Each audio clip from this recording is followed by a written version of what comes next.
Hey, it's your boy.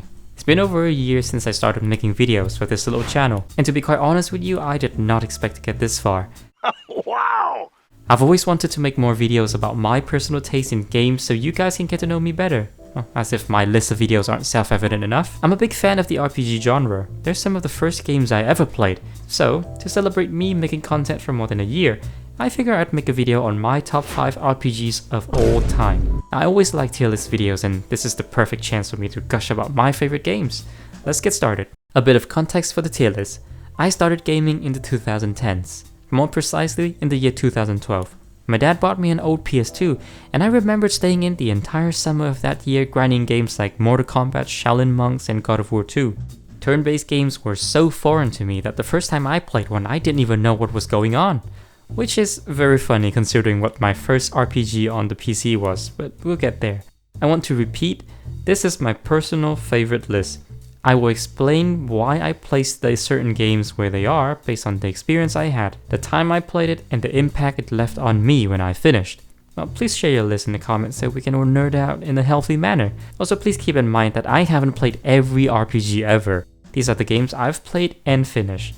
I haven't got a chance to play newer titles like Baldur's Gate 3 or Rogue Trader, mainly because my PC is 10 years old. It's a wonder that this old horse can still run editing software. My fifth favorite RPG of all time is Tyranny. Published in 2016 by Paradox, Tyranny is one of the more obscure releases of Obsidian. The game is unique in that it's a story told from the perspective of the bad guy.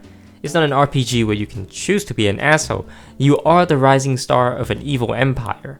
In other words, I'm Hitler's top guy. The game's story follows our journey in the last free region of Terratus, as the Empire has subdued every other nations in their 400-year conquest. Our character is a Fatebinder, a judge sent to quell the rebellion in Tears and resolve the infighting between the Disfavored and the Scarlet Chorus, two main military forces of the Empire. Tyranny is a fantastic RPG. The story is one of the best out there in terms of writing, even though it explores a very niche narrative. It's very hard to reward players for being evil in an RPG, but Tyranny did it perfectly. Everything we say or do matter, and we can do some messed up things, like killing a baby. Of course we don't have to, but you can always go there, cause this game doesn't hold any punches.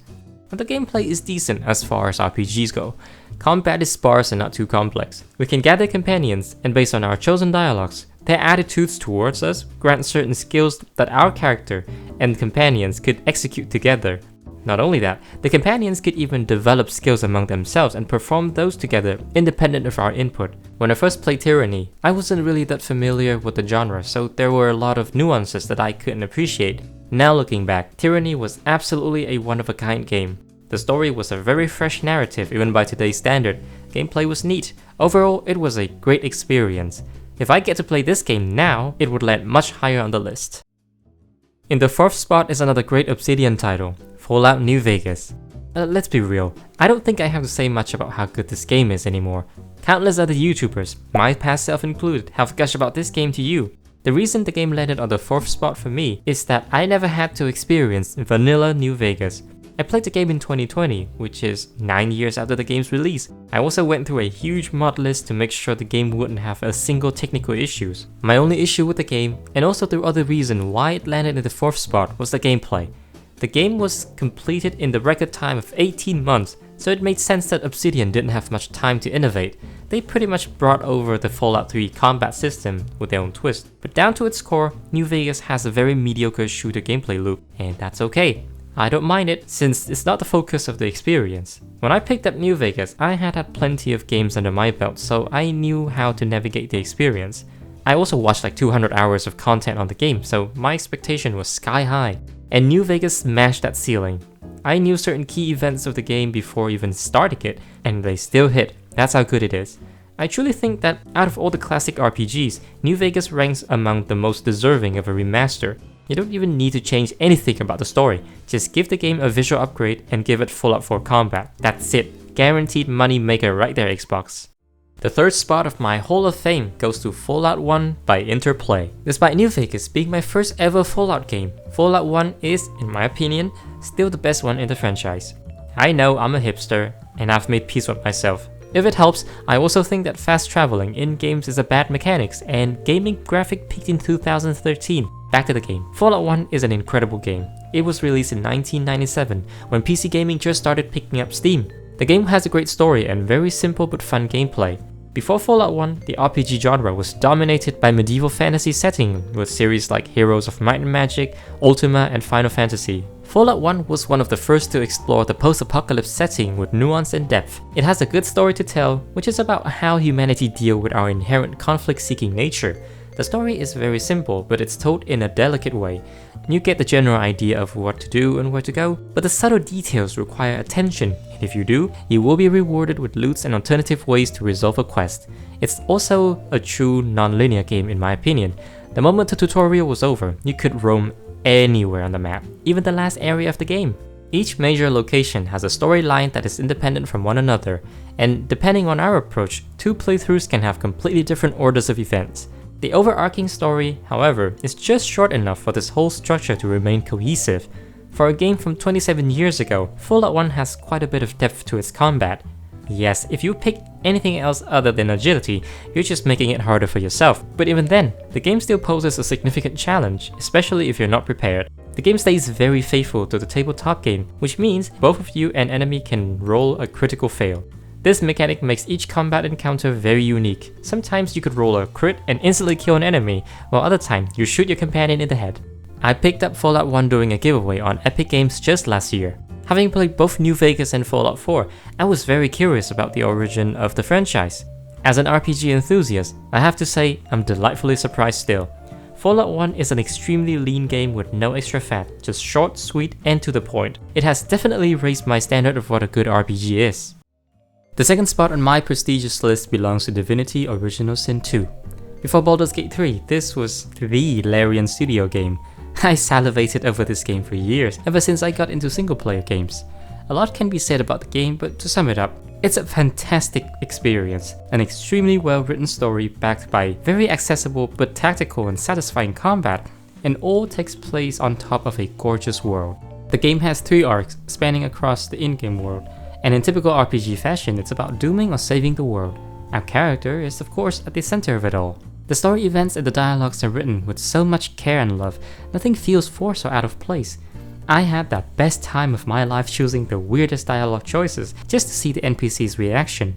The gameplay is reasonably complex. On lower difficulty, most fights can be won with brute force, but a run on the highest difficulty will require a lot of planning, careful character building, and game knowledge. I definitely don't recommend this for the first time players. My favorite content creator that does this stuff is Loyalty. She comes up with the weirdest challenges and I love them.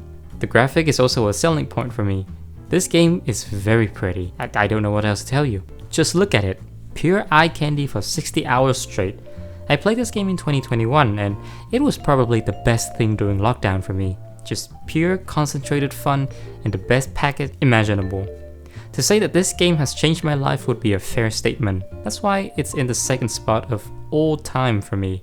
Before I reveal my last pick, allow me to sneak in some honorable mentions. I grew up watching GameRank's top 10 videos, okay? Let me indulge a bit. First one is Kingdom Come Deliverance. If I have to extend the list, this will be the 6th spot. Absolutely amazing game, one of the most immersive game worlds I got the privilege to experience.